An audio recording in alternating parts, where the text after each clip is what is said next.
कितना अंतर है। आज हमें कोई तकलीफ पहुंचती है तो हम चाहते सामने वाले को भी उतनी ही तकलीफ हो। खास करके ये बात मैं कहूंगी, ये सास बहुओं के बीच होता है। हो सकता है जो सास है, उनकी जो सास थी उन्होंने उन पर थोड़ा अत्याचार किया हो, पीहर नहीं जाने दिया हो, बहुत गलत बातें कही हो। अब जब उनकी बहू आएगी तो उसको क्या करना चाहिए? उसके साथ वो सब क्यों नहीं करना चाहिए? क्योंकि उसको पता है कितनी तकलीफ होती है। जब तुम्हें पता है कि तकलीफ होती है, पर वो क्या सोचती, जब मैंने सहन किया तो ये क्यों नहीं? मैंने भी तो सहन किया, ये कोई नहीं आई है क्या?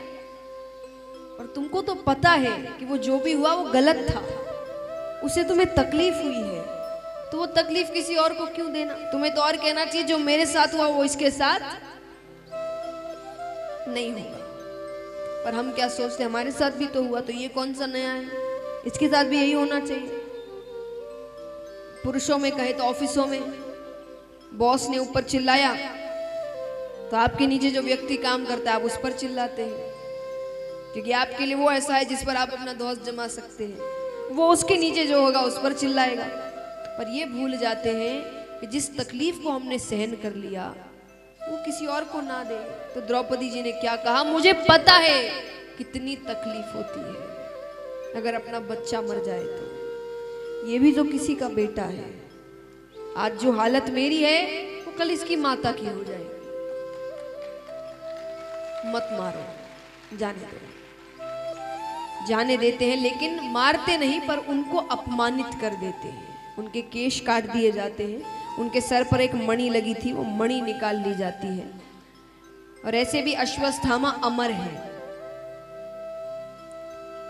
7 ऋषि या 7 व्यक्ति ऐसे हैं जो अमर हैं। कौन कौन? मैं आपको 2 लाइनों का श्लोक सुनाती हूं, याद कर लिया।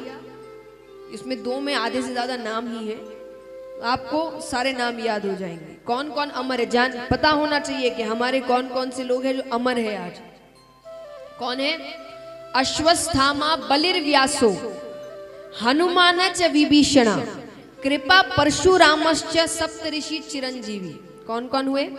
अश्वत्थामा बलिर्व्यासो, अश्वत्थामा राजा बलि, और व्यासो माने वेदव्यास जी। तो अश्वत्थामा बलिर्व्यासो हनुमान च विभीषण, हनुमान जी और विभीषण जी। कृपा परशुरामश्च, कृपाचार्य जी और परशुराम जी महाराज। सप्तऋषि चिरंजीवी, यानी आज भी कहीं ना कहीं घूम रहे हैं, वो अभी तक मरे नहीं हैं। सच्ची बात है, आपको पता है 7 लोग माने ऐसे जो है आज भी कहीं ना कहीं घूम रहे हैं, वो अभी तक मरे नहीं और वो मरेंगे भी नहीं, यानी वो अमर है। तो अश्वत्थामा अमर है, मारे नहीं जा सकते थे लेकिन अपमानित कर दिए गए। अब देखिए, मृत्यु का घाव उतना बड़ा नहीं होता जितना अपमान का होता है। यानी मृत्यु होने के बाद भी व्यक्ति उतना दुखी नहीं होता जितना उसको अगर अपमानित कर दिया गया तो होता है। अपमान का घाव, यही तो रास्ता है ना। आजकल देखते हैं कोई अपमान नहीं झेलना चाहता, इसीलिए उसको ज्यादा आसान क्या लगता है? मर जाना। तो आत्महत्या करते हैं, गलत कदम उठाते हैं। यानी तो ज्यादा भयंकर कौन सा हुआ? वो अपमान सहन ना करे इसलिए उसने मृत्यु को गले लगा लिया। अपमान का घाव इतना बड़ा होता है। तो मतलब क्या है? किसी को अपमानित मत करो। उसका घाव इतना बड़ा होता है कि वो उस नशे में वो कुछ भी कर सकता है, इसलिए किसी को अपमानित मत करिए। अब यहां पर अश्वत्थामा ने क्या किया? पांडवों की बहु उत्तरा, उनके गर्भ में पांडवों का आखिरी अंश पल रहा है, बाकी तो सब मारे गए, आखिरी अंश पल रहा है। अश्वत्थामा ने उसके गर्भ पर ही ब्रह्मास्त्र चला दिया।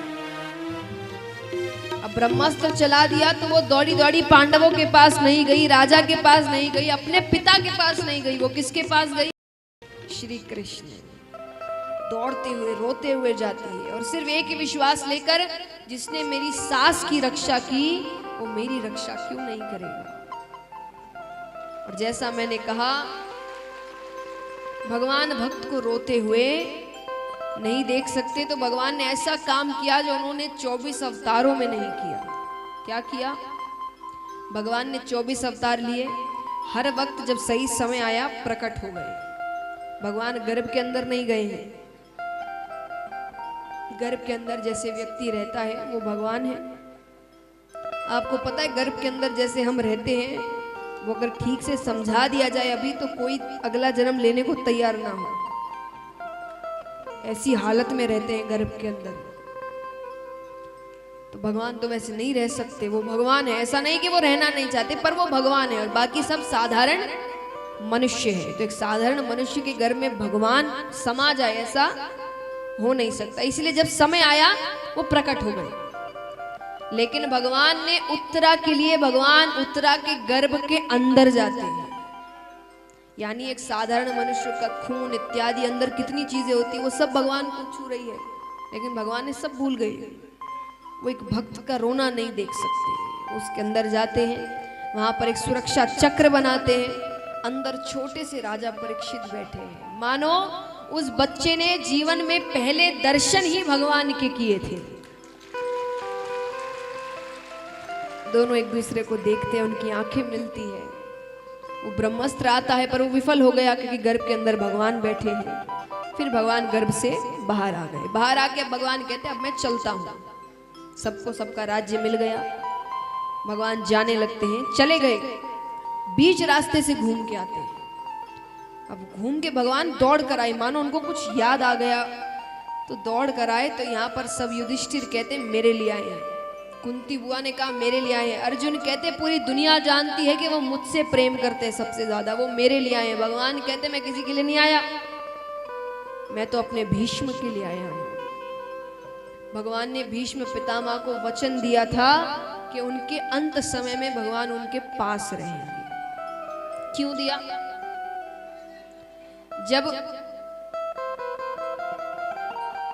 महाभारत की युद्ध को कुछ दिन हो गए थे, तो दुर्योधन ने भीष्म पितामह से कहा कि आप सिर्फ कहने को हमारी तरफ से युद्ध कर रहे हैं, बाकी मन से आप वही हैं। क्योंकि ऐसा हो सकता है कि जिसकी सेना में भीष्म पितामह है और सामने वाले से एक कम नहीं हुआ अभी तक। भीष्म पितामह को क्रोध आ गया। क्रोध में आकर वो कहते हैं कि आज मैं प्रतिज्ञा लेता हूं, कल मेरे हाथों एक पांडव मारा जाएगा। भगवान डर गए। भगवान कहते तो गलत हो गया, क्योंकि भीष्म पितामह ने अगर प्रतिज्ञा ली है और वो उसको पूरा ना करे, ऐसा। क्योंकि देखिए भगवान ने महाभारत के युद्ध में क्या किया बताइए। भगवान ने पूरे युद्ध में एक ही काम किया है, सिर्फ एक। क्या किया बताइए? एक शब्द, राजनीति।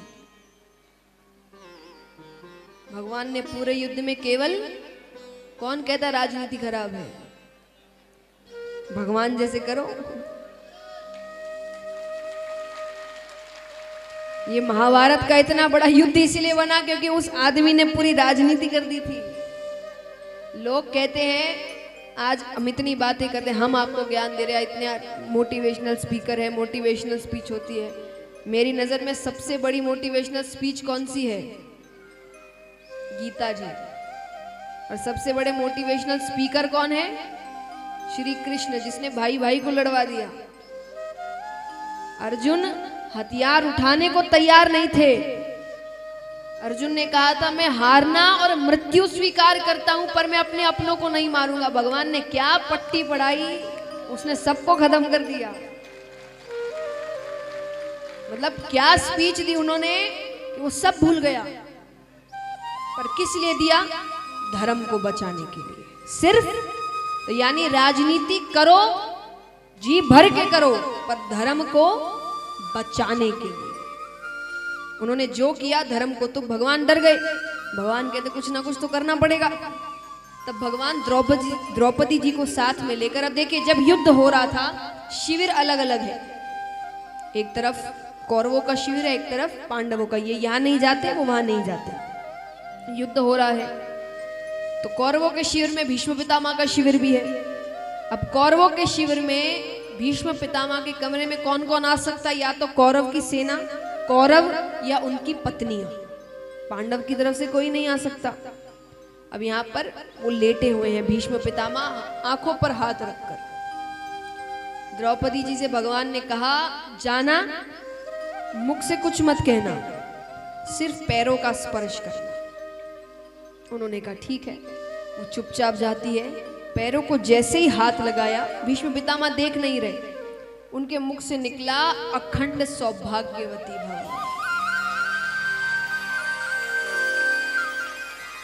पर फिर उनको तुरंत, वो ज्ञानी है, आज भीष्म पितामह बहुत बड़ी हस्ती है, उनको लगा कुछ गलत हुआ, आशीर्वाद गलत व्यक्ति को गया है। उन्होंने तुरंत हाथ हटाया। सामने द्रौपदी जी बैठी है, समझ गई है किसकी हरकत है।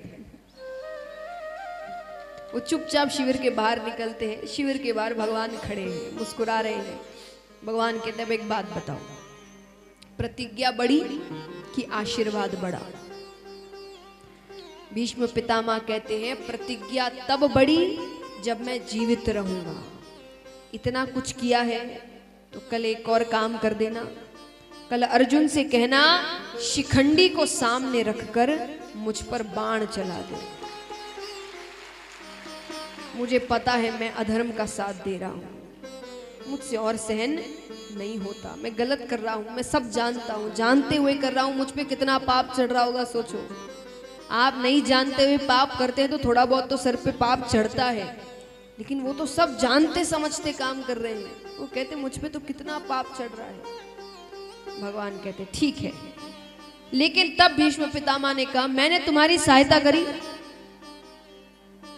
चाहूं तो प्रतिज्ञा कल पूरी कर सकता हूं, आशीर्वाद तोड़ दूंगा, दोनों में से एक तो टूटना ही है प्रतिज्ञा, लेकिन मैंने तुम्हारा साथ दिया है, तुम मेरा एक काम कर दो। क्या?